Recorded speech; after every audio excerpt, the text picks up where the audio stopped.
Good evening.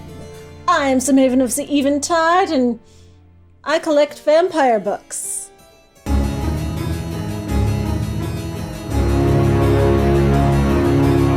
also read vampire books, but the collecting is the fun part. And I've got some new vampire books. I think I've lost track of how many of these videos I've made so far, but I'm just gonna keep making them as long as I keep getting new vampire books. So I'm gonna show you my new vampire books because who doesn't like to see vampire books? So some of these I bought myself because I have recently discovered bookoutlet.com. Have you heard of bookoutlet.com? It's like where they take all the books they can't sell in regular bookstores, like surplus stock, and they put them on this website, and they're super cheap. They have like a tiny mark on the spine, and that's how you know they're not like brand new, but they're not used. They're like regular old books, and you could just get them. But most of these were gifts because you people are wonderful. Thank you so much. People ask me all the time, how do I send you vampire books for you to add to your collection and show in a video like this? Well, I have a P.O. box, and the address is in the description of this video. So you could do that. Otherwise, just enjoy my haul. This is Dracula, illustrated by Penko Galov, retold by Fiona McClung. It's not exactly a graphic novel. Well, I guess technically it's exactly a graphic novel, but it's, a different kind of format. It's more just squares with a picture, and then the book segments are written underneath, and the art is pretty cool, and it sticks to Dracula, and it has a little section in the back, vampires in history, places in the story, a map, some cool art, cast of characters at the beginning. Dracula is not sexy, because he's not supposed to be. This is Dracula with illustrations by Becky Cloonan, and this is just the actual book, but it's a very illustrated copy of the book with some very cool art in it, just kind of all through it, and some page design, some cool formatting. Here's the Demeter. And I collect every single copy of Phantom of the Opera that exists. I made a video about that, but I don't collect every copy of Dracula that exists because, I have to have some boundaries. However, when I see a really cool copy like this with really cool illustrations, you gotta have it, especially when it's on sale. Original price on this was $17.99 according to the back. I think I paid like $4, so. This is Evolution of a Vampire Stoker by Calvin Cherry. And it was sent to me by a person who met Calvin Cherry at a book signing, and he had him sign it to me. It says, "To Maven of the Eventide." I'm sure Calvin Cherry has no idea who I am and probably thinks I'm some kind of weirdo, which I am, but he would be right. And this book, it's fiction, and it's sort of set in Stoker's life about Stoker coming up with the idea of Dracula, which sounds very similar to the novel Dracula by Dacre Stoker, and I'm really curious how it compares and contrasts to that novel. And they were both written independently. It's not like one was copying of the other. It's a very common idea that, Bram Stoker really knew a vampire, and that's what he based Dracula off of. So it's cool to see different takes on that idea. Every writer has an inspiration. Every icon holds a story. Every legend hides a dark side. So thank you, friend, who sent this to me, to my P.O. box. I guess this is my Dracula pile. This is the Classic Starts Dracula, and I had the Classic Starts, which is a children's retelling version of some other stories before, but I never had the Dracula one, so I decided I was going to get the Classic Starts of all my favorite Gothic tales, because I collect Gothic books too. So I have Phantom of the Opera, Frankenstein, Dracula, Jekyll and Hyde, Dorian Gray, all of that family of books. And this is the Dracula one. This is a beautiful flexi-bound version of Dracula. It's got a strap, and I bought this as part of a matching set because they had Phantom of the Opera, and anytime a matching set of books has an edition of Phantom of the Opera, and I'm getting that copy of Phantom because that's what I do, I get the Dracula, the Frankenstein, the Jekyll and Hyde, the Dorian Gray to go with it. Sometimes Jane Eyre and Wuthering Heights too, if they're going to go that far. I have like 3 matching sets like that now, and it's starting to become a thing, but I love my Gothic novels. I actually have 3 copies of this book. This one was a gift from my dad for my birthday, which was back in May. Oh my God, this year is just flying, but I had originally bought it for myself. I bought this copy, which came all dirty. Like the whole back is dirty. It was bargain price. It says $9.98 here, but Barnes & Noble was having a huge sale. So it was on sale for like $4. So that's when I got the matching set. And a bunch of them came dirty. So for my birthday, my dad sent me a different copy that was pretty and clean because this was the last one that Barnes & Noble had. But the one he sent me, he thought he was ordering new off Amazon, but it was used. So it was this copy, which is kind of beat up. It's got coffee stains. It's clearly been around for a while and used and didn't fit with my idea of my perfect, beautiful matching set. So my darling father bought me yet another one. I think he got his money back for this one. They were just like, keep it. We don't even want it. So now I've got these 2 extra inferior copies of Dracula that I don't know what to do with. Does anyone want them? Should I make them like prizes for something? Like make dirty old copies of Dracula? Like, guess what? You won a prize. It's a dirty book. I don't know. I can't throw them away though. You don't throw away books. I suppose I could donate them. I'm afraid if I do, wherever I donate them will be like, these are inferior, and they would toss them. You can't just put Dracula in the trash. Nobody puts Dracula in the trash. This copy of Dracula has black edges and this like foam faux leather cover and a ribbon. It was just too pretty not to get. Also, they had Frankenstein and all those other matching sets. This was also part of that big sale Barnes & Noble was happening. I think it was in the spring. Can't believe it's been that long since I made one of these book videos. No wonder I have so many books to talk about. Well, I remember what happened. I did make one of these videos a couple months ago, but I forgot all these copies of Dracula because they were on my Gothic shelf, not on my vampire shelf. Silly me. I remembered them this time, so you can drool over them. This is a book I had for a while, but I totally forgot had vampires in it. I actually read this book already. I read the first book. This is a sequel. Dreadful Company is the sequel to Strange Practice, and this one has a lot more vampires in it. This is actually a full-out vampire novel, not just a monster mashup that has a couple of vampires. This one is about vampires. So having read it now, I'm like, I should make an episode of this. So maybe when my request queue for vampire reviews goes down and I have some open spaces, I might do a review of this because this is a pretty cool book. This universe is sort of like if all Gothic characters you've ever heard of exist, but it's in modern times, so, you know, Victorian ones that died are dead, but the vampires are still alive. And this lady, Greta Helsing, is a doctor to monsters. So whenever a monster needs a doctor, they go to her, and the rest of the world doesn't know about monsters, so she has to deal with that secrecy and that life.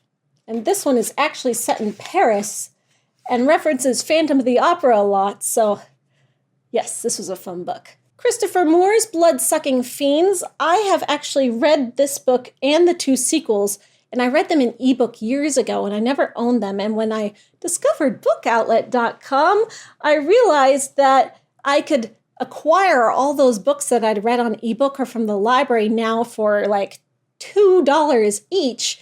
So any book that they had that I've already read that was below that price threshold, I just started collecting. And they didn't have the sequels, but they had this one.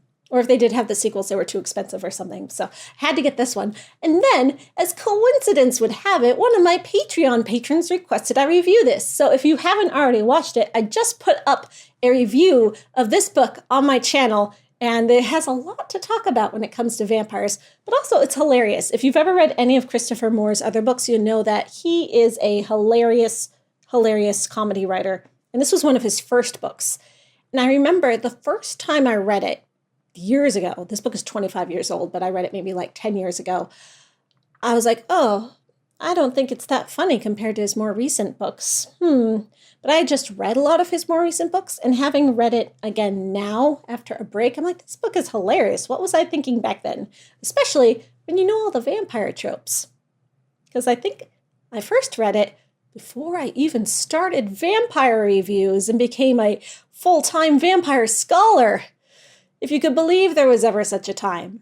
This is Drood by Dan Simmons, which I've had for years but haven't read yet. It's based on The Mystery of Edward Drood by Charles Dickens. And I was looking at summaries of books and I saw it referenced as a vampire novel. And I thought, well, I'll mention it. I don't know if it's actually a vampire novel with a real vampire in it or if it just has sort of vampire themes. But you know, that counts. If you've read this book, don't spoil it for me, but let me know. Does it have a real vampire in it or is it just vampire-y? I am curious. It's been on my shelf for so long because it's Gothic, and I think I got it from a used bookstore because I've been meaning to read it for forever. So it's a used copy, but it's in great condition. The Mystery of Edwin Drood was Charles Dickens' last novel, and he never finished it. He died before he could finish it. So it's a mystery about a mystery, and I think this explores, it's like that Dracula book of like, Bram Stoker really knew a vampire while he was writing this, so Charles Dickens is creating it, or it's supposed to be the true thing that he based it off of, fictionally so. But Victorian and Gothic, my cup of tea. These are the Cirque de Freak novels 4, 5, and 6. And I mentioned one of the last times I made one of these videos that someone had sent me the graphic novels for books 1, 2, and 3 because they requested I review books 1, 2, and 3. I don't have books 1, 2, and 3. I just have the graphic novels, but I was going to get them from the library.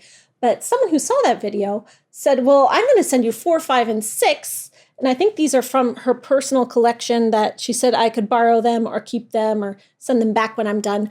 And she paid for a review, a Patreon pledge request review for me to review books 4, 5, and 6. So after I do that other video on books 1, 2, and 3, this will be coming next. So thank you. Looking forward to reading them. That's actually coming up pretty soon, the first one. This is Vampire God. It's a nonfiction book subtitled The Allure of the Undead in Western Culture, which is what I talk about all the time. So when I saw this on Amazon, I figured I'd better read it, and I put it on my vampire wish list. I have a vampire wish list on Amazon, which is all the vampire books that I would love to read but can't really justify buying for myself. So a friend bought this for me as a Halloween gift. Thank you very much. I'm very excited to read this, and it's not very long. Should be able to get through it pretty quick. It seems we're awash in vampires these days. Which days? When was this actually written? Let's see. 2009. Yes, we were awash with vampires in 2009. Not that we're not anymore. The vampire deluge continues. But it was real big in 2009. And everything from movies, television shows, and novels to role-playing games, rock bands, and breakfast cereals. But what accounts for their enduring popular appeal? Is that the question? What is the mystery of vampires? Why do they appeal so enduringly? As opposed to other things that come and go.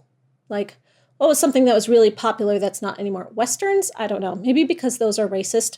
Not that vampires aren't racist. Race is a big metaphor for vampires. But you know what? I bet this author, Mary Y. Haleb, has some answers that are truly scholarly and deep and not just based on trying to sell a nonfiction book during the vampire trend because it was easy money. Because if she wanted to do that, she wouldn't have put a bat on the cover. She probably would have put something like sparkly and sexy on the cover. Not that it's her choice, it's the publisher's choice. But, the whole group together. I have high hopes for this book. I think it will have some wonderful insights that we can then discuss in our further exploration of the scholarly pursuit of vampires. This is The League of Extraordinary Gentlemen, which does not have vampires in it, but it has Mina from Dracula, so I'm counting it. This is another one of those books that I bought for myself super cheap because I read it ages ago, and now I can finally actually own it. And it is a graphic novel by Alan Moore. Maybe you've heard of him. If you like Mina from Dracula, she's pretty cool in this. And if you've seen the movie, but you haven't read the comic, you should get on that. Because the movie sucks. Though Gothic monster mashes are my jam, even if they suck. This is Frankenstein Takes the Cake, which is a follow-up to Frankenstein Makes a Sandwich, which I talked about Frankenstein Makes a Sandwich before, right? I can't remember, so I'm going to talk about it again because this is a hilarious book by children's book author Adam Rex, who also wrote Fat Vampire, which is a YA book about a fat vampire. And this Frankenstein Makes a Sandwich has all of your favorite monster mashes. Wolfman, Frankenstein, Dracula, Phantom of the Opera, everyone that you love doing zany, poetical things because Adam Rex writes poetry and draws cool illustrations. There's Dracula. Count Dracula doesn't know he's been walking around all night with spinach in his teeth. Hilarious. Did I already talk about this? Well, guess what? There's a sequel, not a sequel, a follow-up. Frankenstein Takes the Cake, which is full of funny stuff like rotting hearts and giant gorillas and zombies dressed as little girls and Edgar Allan Poe. The book, we mean, not the cake. It's that kind of children's humor. And it starts with a little tiny comic Dracula saying, "Oh, hello, it's you.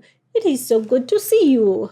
I love a monster mash." More children's stuff. This is Dracula Marries Frankenstein, which I bought just because of the title, because it's got two of my favorite monsters, and they're gay and getting married. And if that doesn't say me all over in a nutshell, I don't even know. This is a Anne of Green Bagels story, which is part of a series, which I've never read any before. But in this one, Anne of Green Bagels is trying to make a movie, and then real monsters exist, and then Frankenstein and Dracula get married, and they battle neighborhood homophobia and come out on top, scrappy kids. That's what I gathered from the summary. I haven't actually read it yet. Lights, Camera, Chaos. Dracula Marries Frankenstein. This book is called Horrorgami, 25 creepy creatures, ghastly ghouls, and other fiendish paper projects. When I was a kid, I used to love doing origami projects. I did origami all the time, and it's been years. It actually comes with some origami paper, but there's a beastly bat origami in here, but there's not actually a vampire. Interestingly enough, there is a Phantom of the Opera where you kind of make a skull and then a triangle, and that's the whole Phantom. I was tweeting about this book, and I'm like, this Phantom, not as cool as the others, but the best thing about this is that it has an origami Grim Reaper that you can make. I haven't actually tried to make it yet. I'm so excited. There's an origami raven. All of your favorite horror monsters. See, there's a little bat on the front. Gonna make me some spooky origami for my home decor and to give to friends for Christmas. That's what you give for Christmas, right? Folded up scraps of paper. This is the All Souls series by Deborah Harkness, which was sent to me by one of you, thank you, in a giant box full of books. So now I have all of them, which these are not in order. There's Times Convert, Shadow of Night, The Book of Life, and A Discovery of Witches, which is actually the first one. So yeah, they're witch books, but they have vampires in them. Otherwise, they wouldn't have been sent to me. And top it all off, the World of All Souls, the complete guide to Discovery of Witches, Shadow of Night, and Book of Life, the illustrated companion book that explains all the lore and stuff. Very cool. So I have everything I need now to learn all about Deborah Harkness's wonderful world of vampires. Thank you so much for sending to me. These are all hardback and brand new and gorgeous. And I don't have room left on my vampire bookshelf. I need another bookshelf. So it is back to the flea market for me. This is Lady Crimson by P.N. Elrond, which was actually sent to me by my mother. She found it at the Goodwill for 25 cents, and she was like, "You like vampire books, right?" It was former property of the Volusia County Public Library in Florida. I should take this plastic cover off.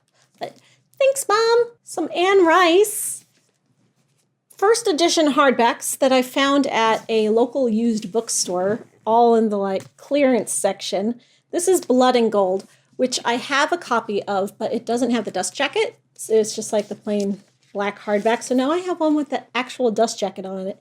So pretty.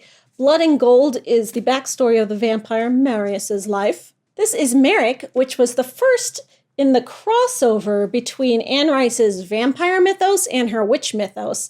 And it's actually a smaller book. And in this book, her vampire characters meet one of her witch characters and do some witchy magic to raise the dead. And it's set in New Orleans and also in the rainforest jungles. So it's a very atmospheric book.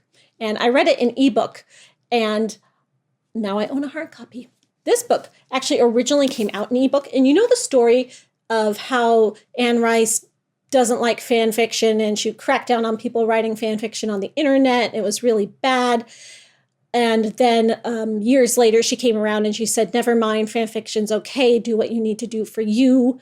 That was 7 years ago that she reversed her stance on fan fiction. So it's okay now. And all of my Vampire Chronicles fan fiction is out there on AO3 now. But this book was originally being published in ebook only. And that was a thing they were doing back in 2000, I think it was.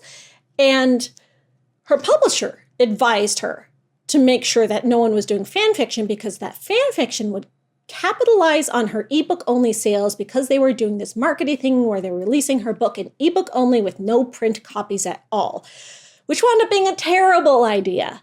So they did release a print copy, and this is the first edition, and now I own it. So now it's on my shelf.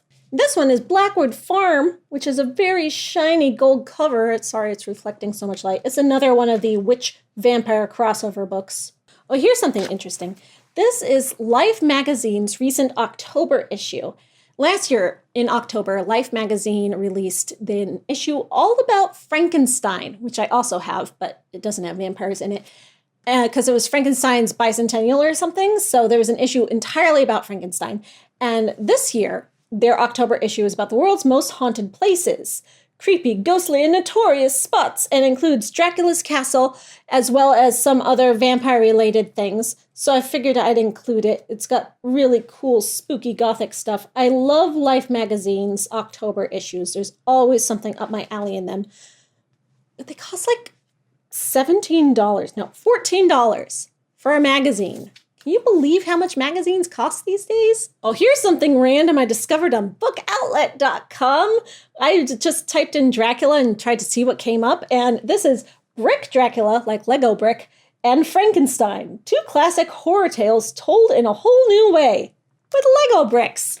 It's not officially Lego licensed, so they can't use the Lego name, but you've just got a bunch of pictures of Lego minifigs telling out the story of Dracula. That's Dr. Seward's diary. And then Frankenstein also, those two stories in here. And so this is really cool. See that little mark on the spine there? That's the only sign that I got it from a discount website. Everything else about this was brand new. I also had to get the coloring book for Goths, the world's most depressing book, just because, not that I do much coloring, but I could. Though it's so pretty, I kind of just want to save it forever. Coloring book for Goths. Putting the fun in funeral.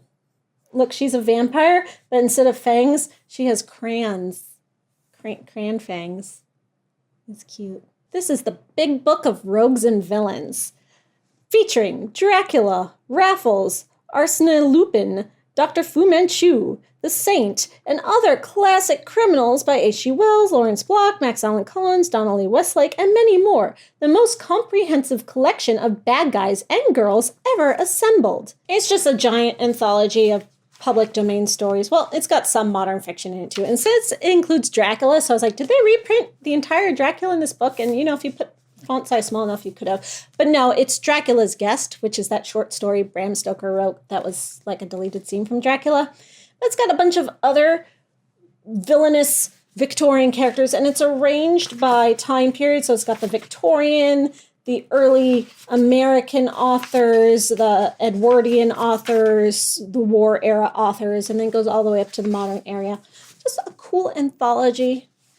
Nice and thick. This is the Thirst series by Christopher Pike. Well, part of the Thirst series. I read the Thirst series back when it was the last vampire series as a kid, and I had those books in my childhood home, and I went home about a year ago and looked for them, and I couldn't find them. I don't know where they went.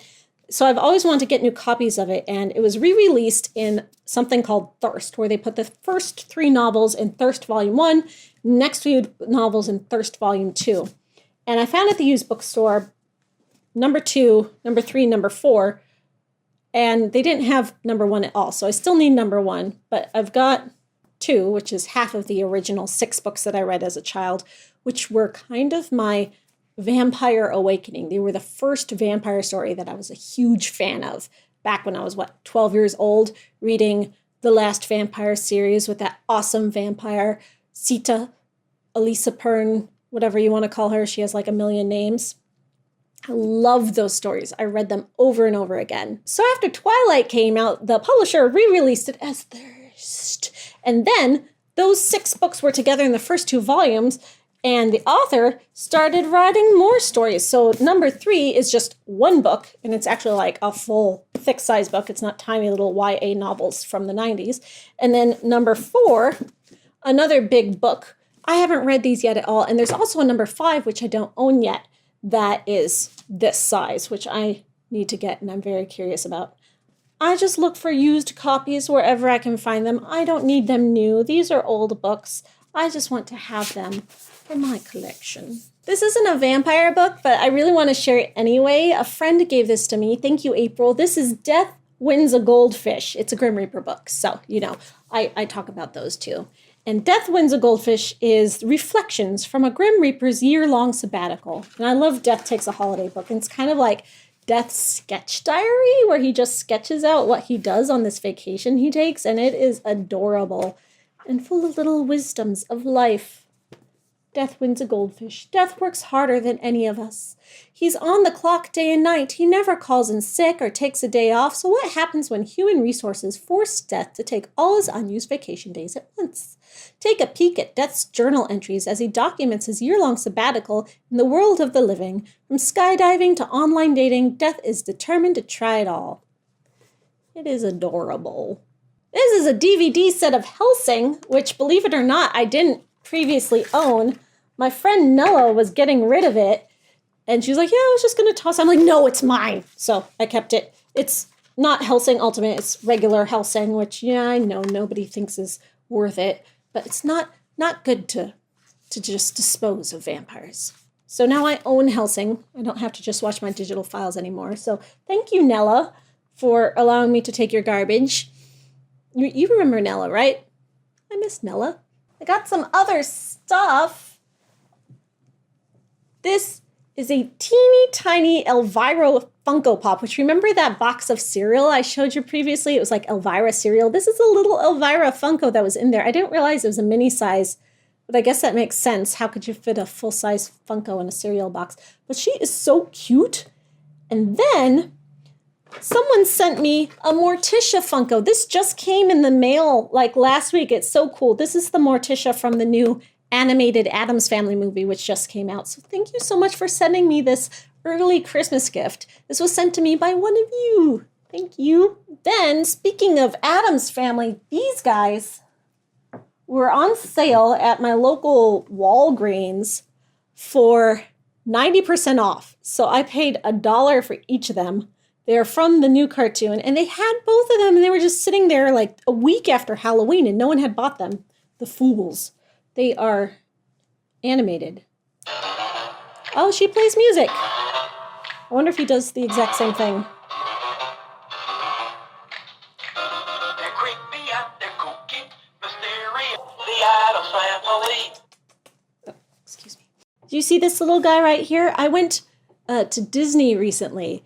It was Paul's 40th birthday. Yeah, Paul's 40. Can you believe how old he is? I'm not getting old. And so we went to Disney, and I bought myself a couple souvenirs. I got this Haunted Mansion onesie and this little Haunted Mansion Christmas ornament, which aren't vampire related, but they're spooky, and I wanted to share them with you. It lights up. I don't know if you can tell. It's so cute. So thank you so much for watching. I'm very pleased to share my vampire books with you. That's it for all my new acquisitions. I do need a new bookshelf. Maybe when I get it, I'll put it right here and then like rearrange my chairs, because my other bookshelf is over there and you never see it. So I might do a little bit different setup with my whole vampire reviews thing. This is the Count. I don't know if I shared him with you before, but this Count was given to my fledgling spawn by our family friend. And my fledgling spawn has recently informed me that he is too old for the Count now. So the Count is mine. Good night. One good night. Ah, ah, ah.